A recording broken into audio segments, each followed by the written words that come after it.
Hello dear, आप लोग कैसे हैं? तो उम्मीद करता हूं कि आप लोग अच्छे होंगे। तो आज मैं आप लोग के लिए क्लास 10 एक्सरसाइज 7.3 का 2 नंबर का 1 नंबर लाए हैं। और आप लोग देख सकते हैं कि क्या क्वेश्चन दिया है कि निम्नलिखित में से प्रत्येक में k का मान ज्ञात करें ताकि तीनों बिंदु संरेखी हो।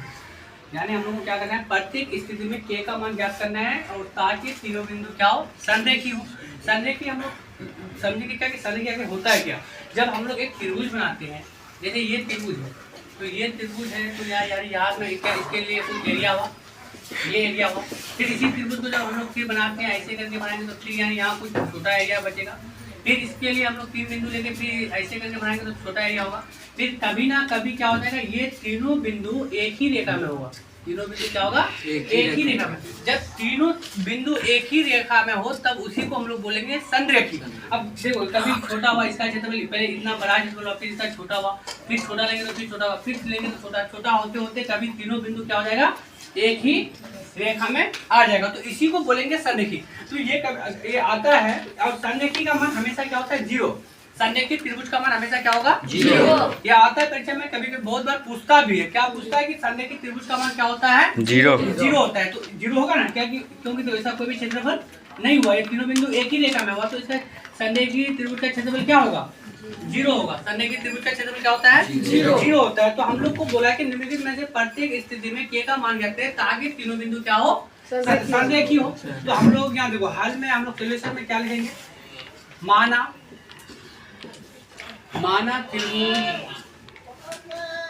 त्रिभुज की शीर्ष, माना त्रिभुज की शीर्ष ए क्या है बच्चों, देखो ए क्या है 7, -2।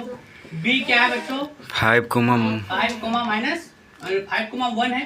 तथा यानी सी बिंदु क्या है 3, के है। हम लोग को दिया जाए, इसको बोलते हैं पहले वाले को x1, दूसरे वाले को y1, इसको x2, इसको कहते हैं y2, इसको बोलते हैं x3, इसको क्या बोलते हैं y3। तो संरेखी त्रिभुज का मान क्या होता है, 0 होता है। क्या होता है, 0 होता है। तो अब हम लोग बोला कि प्रत्येक में k का मान ज्ञात करें। यानी अब k का मान कब ज्ञात करेंगे, जब हम लोग को त्रिभुज का क्षेत्रफल, संरेखी त्रिभुज का क्षेत्रफल मालूम होगा तब। क्या तो संरेखी त्रिभुज का, यानी अब संरेखी